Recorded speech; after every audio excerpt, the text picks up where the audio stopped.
요셉이 형들을 만난 장면인데요. 아주 자세하고 긴 이야기들이 나옵니다. 근데 요셉이 왜 하나님께 쓰임을 받았냐?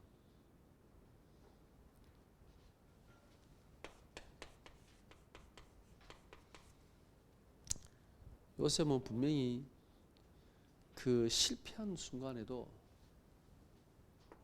요셉은 하나님의 언약을 잊지 않았습니다. 창세기 39장에 보면 여호와께서 요셉과 함께 하셨고 그가 형통한 자가 되었다라고 말씀하고 있습니다. 이 말은 요셉이 이 축복을 누렸다는 거죠. 그리고 지금은 요셉이 지금 애굽의 총리가 되었습니다. 더 이상 올라갈 수 없는 성공의 자리에 갔습니다.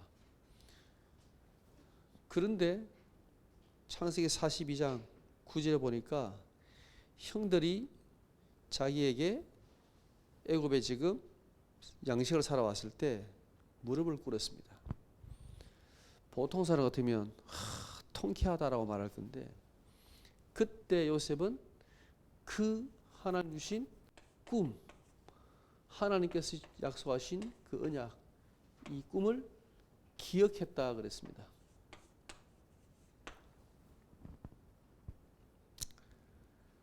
단지 형들이 내 앞에 무릎 꿇었다, 봐라 내 꿈이 성취됐지 않았냐를 자랑하는 게 아닙니다. 하나님께서 약속하신 그 언약을 성취하신 하나님의 역사를 지금 보고 있는 겁니다. 요셉은. 그래서 요셉은 언약의 사람입니다.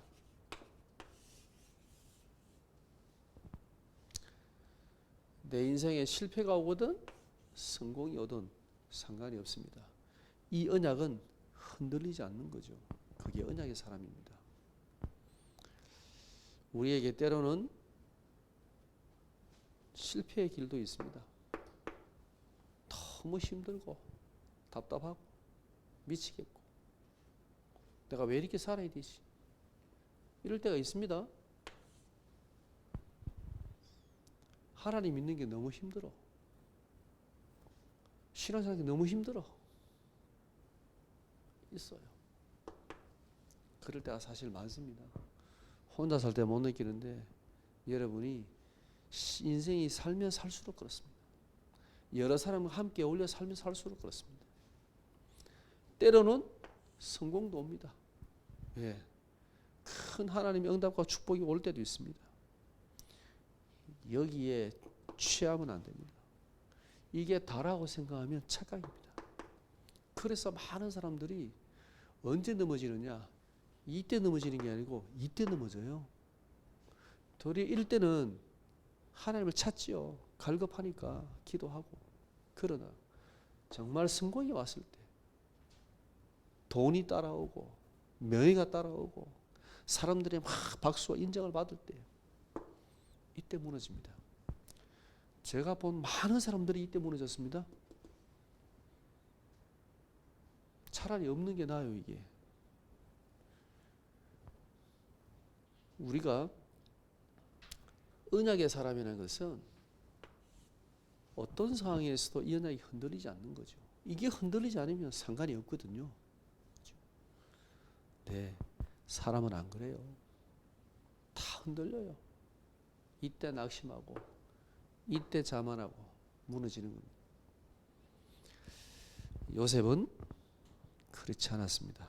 그래서 언약의 사람입니다. 근데 오늘 재밌는 이야기가 뒤에 나옵니다. 요셉이 형들이 무릎 꿇었을 때 그때 바로 이걸 기억하고 형들에 얘기하면 되는데 왜 자신을 알리지 않았을까요? 안 그랬으면 아마 창세기 50장까지 안 갔을 거예요. 한 40 몇 장까지 끝났을 거예요. 아마 갈 필요 없어요. 뒤로까지. 그것을 얘기 다 하고 가족 내려오고 하면 끝. 42장에서 끝내야죠. 근데 왜? 요셉이 바로 자신 알리지 않고 막 머리를 씁니다.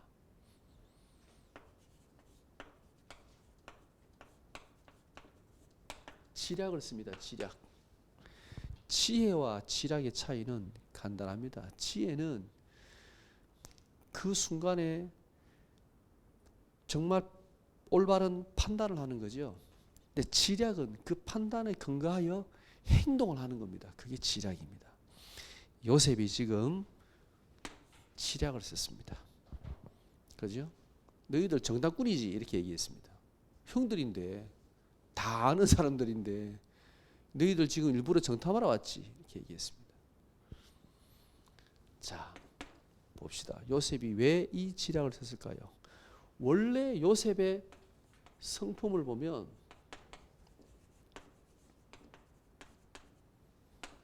오늘 지금 이 형들 앞에서 하는 요셉의 모습을 보면 지금 그 요셉의 모습하고 많이 달라요. 그죠? 원래 요셉의 성품이 어떤 사람이냐? 창세기 39장 1절에서 2절 이게 보면 요셉은 기도의 사람이었습니다.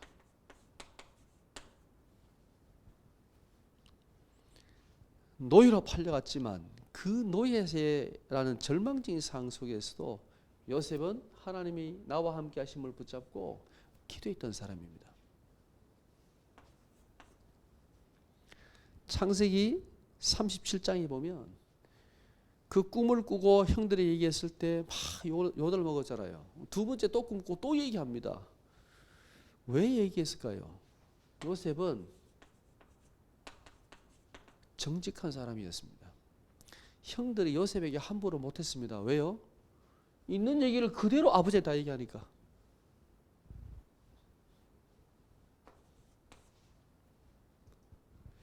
창세기 40장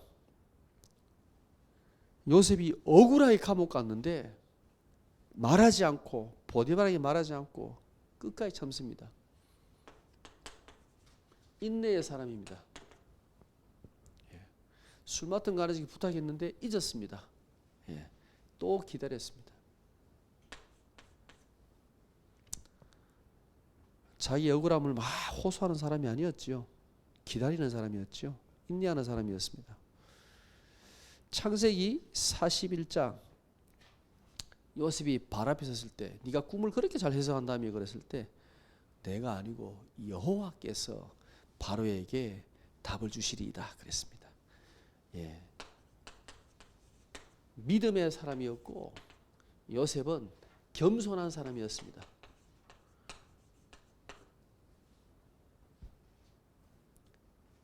요셉이 이런 사람인데 오늘 형들 앞에서 너희들 왜 이 땅을 정탐하러 왔냐라고 얘기했습니다.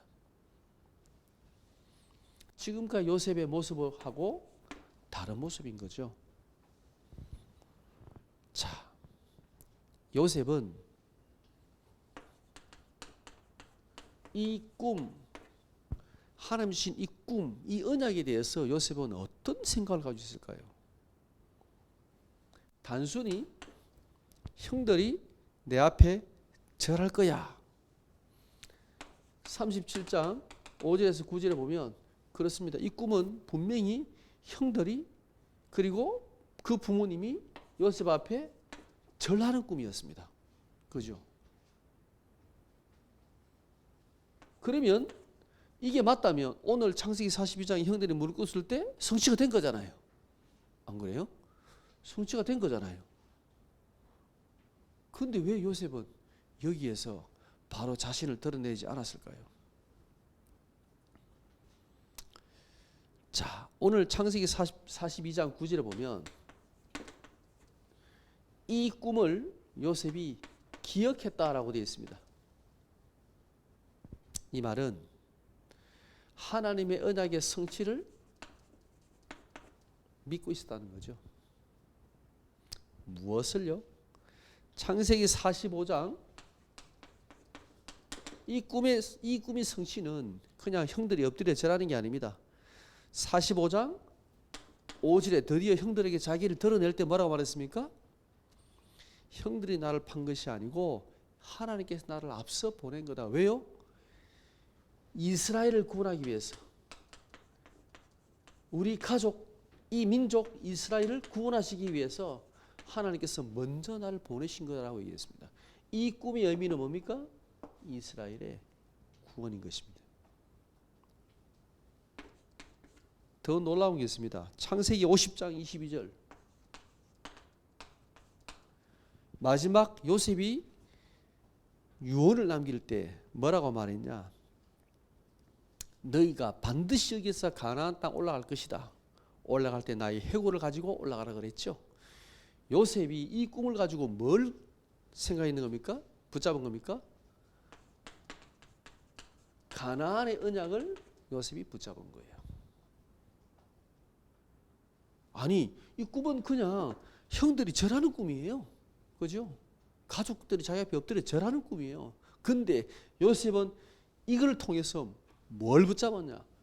정말 언약 붙잡은 게 맞습니까? 맞아요. 이스라엘의 구원과 가나안 땅의 언약, 반드시 이 애굽에서 다시 가나안 땅으로 하나님 약속하신 그 땅으로 올라갈 것을 요셉이 믿었고 알고 있었던 겁니다. 그래서 요셉은 언약의 사람이에요. 단지 이 꿈이 지금 형들의 꿈이 엎드려 절하는 꿈이 성취되는 게 아니에요.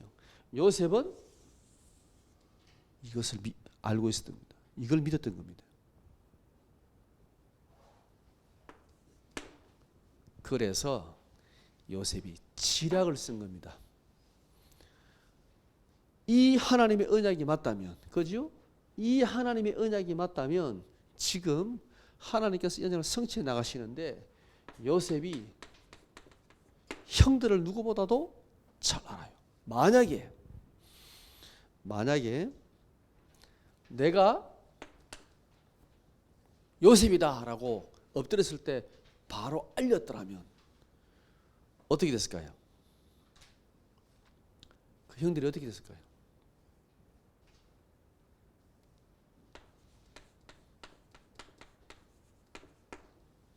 알렸더라면 아마 형들은 양식을 만약에 가지고 올라가서 다시는 안 내려왔을 거야. 두려움에 떨었을 겁니다. 요셉이 정말 살아있었구나. 자기들 죽이려고 그랬는데, 노예로 팔아버렸는데, 그죠? 그 자리를 피할 수 있다면 도망가겠지요. 다시 오겠습니까? 가족을 데리고, 아버지 데리고 오겠어요? 요셉을 만났다고 얘기하겠어요? 안 했을 수도 있어요.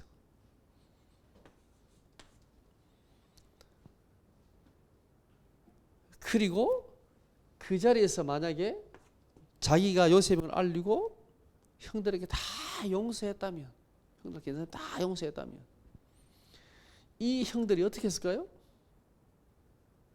동생이 애굽의 총리야. 이미 자기들의 죄를 다 용서해줬어, 요셉이. 그럼 어떻게 됐을까요?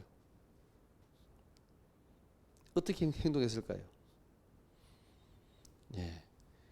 이 총리라는 요셉의 그 동생의 특권을, 이 요셉의 특권을, 총리 형이잖아요. 가족이잖아요. 아마 이것을 형들이 누리지 않았을까? 그 땅에서. 왜 요셉은 형들에게 자기를 알리지 않고 그죠? 아주 엄한 표정과 목소리로 너희들 정탐꾼이지 그랬습니다. 이거 참다면 이제 목숨 날아가는 거 전부 다. 왜 그렇게 했냐? 형들을 너무 잘 알기 때문에. 형들이 스스로 하나님 앞에 회개할 수 있는 기회를 준 거예요. 형들이 동생을 팔았다는 것에 대해서 아버지한테 거짓말 했잖아요. 짐승이 뭐냐면 그 짐승 피 묻혀가지고 갖다 주고 짐승이 잡아먹었다 그랬잖아요. 거짓말했지요. 오늘 요셉 앞에 엎드려가지고 얘기할 때 뭐라고 했습니까? 우리는 12아들인데 한 아버지 아들인데 한 명 어떻게 됐다고요? 없어졌다 그랬죠. 없어진 거 맞아요?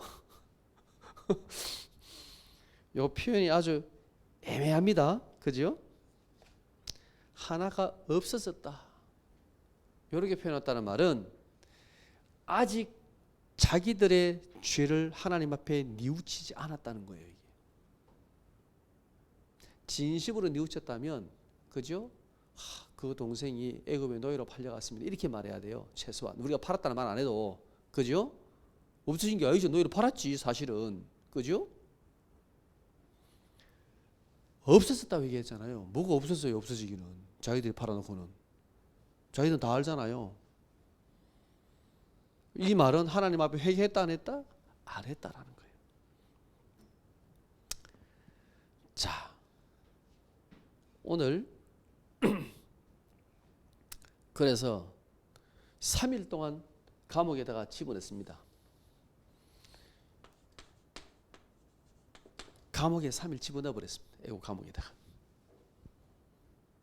그때 감옥에서 형들이 뭐라고 말하는지 아십니까? 이제 죽을 수도 있잖아요. 이제 목숨이 위태롭습니다. 그 감옥에서 형들이 했는 말입니다. 22절 보세요. 우리가 아우의 일로 인하여 범죄하였도다 그랬습니다. 이제 죄를, 감옥에서 죄를 깨닫습니다. 자기들이 했는 그 짓이 얼마나 큰 죄였는지를 이제 감옥에서, 이제 죽음의 위기 앞에서, 죽음 앞에서 깨닫는 거예요. 그때 그 요셉에게 우리가 했던 짓이 정말 나쁜 짓이었어. 그러고 21절에 뭐라 합니까? 그 마음의 괴로움을 보고도 우리가 듣지 않았어. 요셉이 그렇게 막 힘들고 막 살려달라고 할 때 우리가 걔를 노예로 팔아버렸잖아요. 그죠? 우리가 양심에 정말 그 형으로서 동생을 죽이려고 했고, 그리고 노예로 팔았던 그 양심에 대해서 이제 가책을 느끼는 거죠. 왜 이게가 요셉이 생각났을까요? 갑자기? 왜요? 지금 형들에게 죽음의 위기가 왔을 때 뭐가 떠올랐을까요? 사람들이 어려움을 당하면 내가 뭘 잘못했지 생각이 먼저 하거든요. 율법적인 사람들이. 형들이 지금 죽음의 순간에서, 그죠? 가장 자기들이 하나님 앞에 잘못했던 게 뭐가 떠올랐을까요? 요셉 얘기, 요셉 일. 그게 떠올랐던 거예요. 그리고 21절에 보세요. 이 괴로움이 우리에게 임하도다. 우리가 동생을 그렇게 했으니까 우리도 똑같이 괴로움을 당하는 거 아니냐. 정말 공의로우신 하나님, 그죠? 의로우신 하나님, 그 하나님 앞에 우리가 얼마나 잘못했냐, 이제 감옥 안에서 이제 죽음 앞에서 이제 고백하는 겁니다. 회개하는 겁니다. 요셉이 왜 감옥에 넣었을까요? 죄를 깨달으라고, 하나님 앞에 회개하라고 기회를 주고 있는 거예요. 지금 형들을 잘 알거든요, 요셉이. 그리고 왜 형들을 이렇게 다그쳤냐 하면, 결국 한 명을 남겨놓고 네 동생 12번째 그 마지막 막내, 지금 10명이 왔잖아요. 한 명이 없어졌고 한 명 남았다 그랬잖아요. 그 동생 데리고 와. 그러면 내가 너희들 정답으로 내가 확인할게 그랬습니다. 그때에 한 명을 남겨놓았대요. 시몬을 결박시켜가지고 놔두고 양식가지고 가라 그랬잖아요. 왜요? 왜 이렇게 머리를 썼습니까? 그냥 다 돌려보면 어떻게 될까요? 다시 내려오겠어요? 굶어 죽어도 안 내려오지, 못 내려오지. 왜 이렇게 머리를 썼냐? 이 가족 전체를 애굽으로 데려와야 되거든. 왜? 흉년이 지금 몇 년 남았어요? 이제 첫 해입니다. 그죠? 지금 아직까지 흉년이 7년 동안 갑니다. 그죠? 그러면 다 굶어 죽어요. 근데 굶어 죽어도 형들은 못 내려와. 이제 안 내려올 거야 아마. 그냥 돌려보내면. 그죠? 아버지가 그 베냐민을 데리고 오게 하겠습니까? 보내주겠습니까? 아버지가 요셉을 얼마나 아꼈는지 알지요. 근데 이 지금 요셉이 죽었어. 그 끼고 돌던 그 요셉. 근데 요셉은 그 동생 베냐민 태어났는데 엄마도 죽어버렸어. 얼마나 불쌍합니까? 그 마지막 동생, 그 아들 하나 막내를 아버지가 내놓겠어요? 죽어도 못 내놔요. 그죠? 그러면 다시는 안 내려올 거야. 그래서 시몬을 묶어둡니다. 감옥에 집어넣고 갔다 와. 온 가족을 지금 살려야 되거든, 요셉은요. 구원해야 되거든요. 그래서 치략을 쓴 겁니다.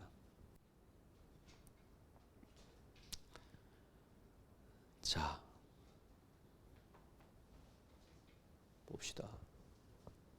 이게 요셉의 인본주의일까요? 이게 인본주의와 뭐가 다르지요? 머리 쓴 거잖아요. 이게 신본주의입니까? 인본주의입니까? 뭘까요? 인본주의일까요? 신본주의일까요? 우리가 그냥 보면요, 이게 인본주의처럼 보일 수도 있습니다. 요셉이 머리를 쓴 거거든요. 우리는 머리를 안 써야 됩니까? 아닙니다.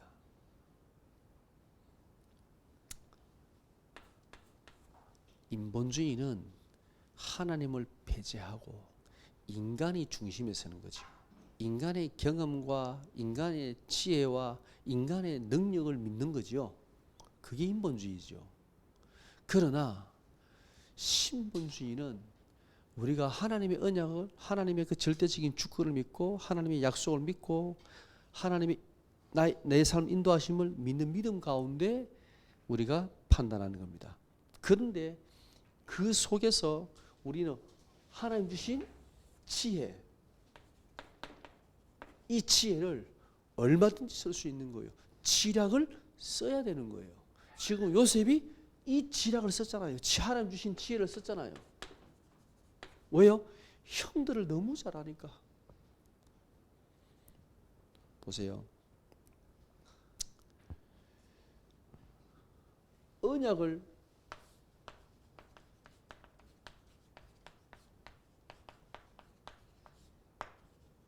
이루는 지혜는 써야 됩니다.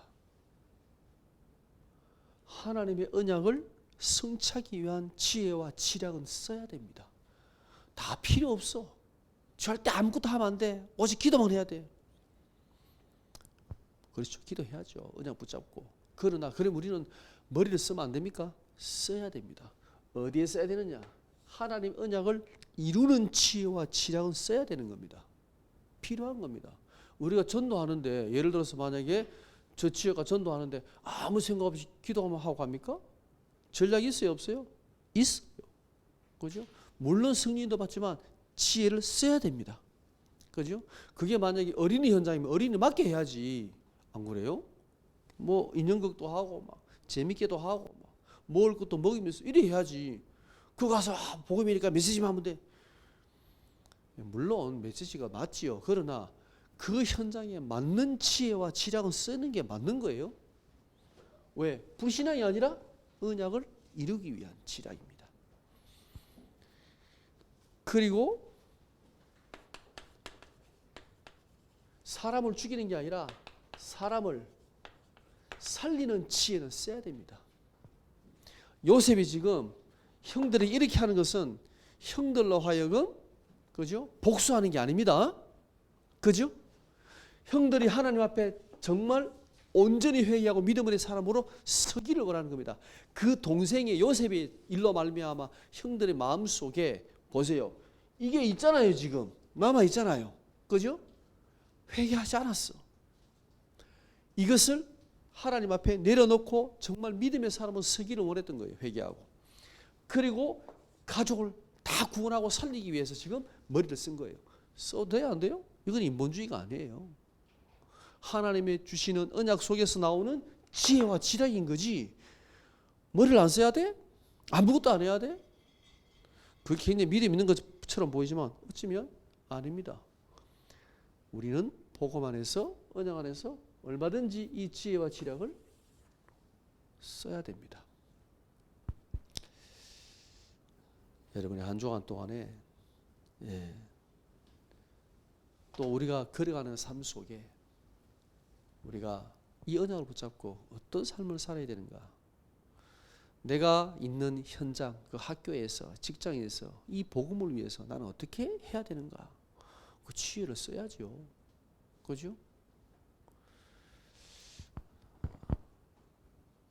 오늘 우리가 이 말씀을 가지고 한 주간 동안에 여러분이 또 승리하시기 바랍니다. 우리 같이 찬양 드리겠습니다. 그는 하나님. 우리 같이 찬양으로 고백하겠습니다.